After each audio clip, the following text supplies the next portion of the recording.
தொலைக்காட்சி தொடர்களில் நடித்து பிரபலமடைந்த ரவிக்குமார் தற்போது சென்னையில் காலமாகியிருக்கிறார். புற்றுநோயால் பாதிக்கப்பட்டு 1 வருடமாக சிகிச்சை பெற்று வந்த நிலையில் சிகிச்சை பலனின்றி சென்னையில் அவர் காலமாகியிருக்கிறார். இது தொடர்பான முழு விவரங்களோடு இணைகிறார் நமது செய்தியாளர் ராஜா. வணக்கம் ராஜா. இவருடைய இறுதி சடங்குகள் எங்கே நடைபெறவிருக்கிறது? முழு விவரங்கள். வணக்கம். நடிகர் ரவிக்குமார், அவருக்கு வயது 71. அவர் இன்று பிரைவேட் லிமிடெட் கம்பெனி ஆரம்பிக்கலாமா இல்ல பார்ட்னர்ஷிப்ல ஆரம்பிக்கலாமா? எது கன்ஃபியூஷன்? ஒரு எக்ஸ்பர்ட் கிட்ட பேசிரோம். எப்படி? பாஸ்வாலா பி தி பாஸ். சிகிச்சை பலனின்றி உயிரிழந்து இருக்கிறார். கே பாலச்சந்தர் இயக்கிய அவர்கள் படத்தில் 3 கதாநாயகரில் ஒருவராக ரவிக்குமார் நடித்திருந்தார்.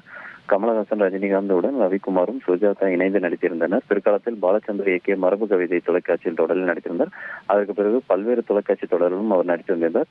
கடந்த 1 வருட காலமாக புற்றுநோயால் பாதிக்கப்பட்டு சிகிச்சை பெற்று வந்த நபர் இன்று கீமோதெரப்பி சிகிச்சை கொடுக்கும் பொழுது சிகிச்சை பலன் என்று இன்று காலை 10:30 மணி அளவில் உயிரிழந்திருக்கிறார்.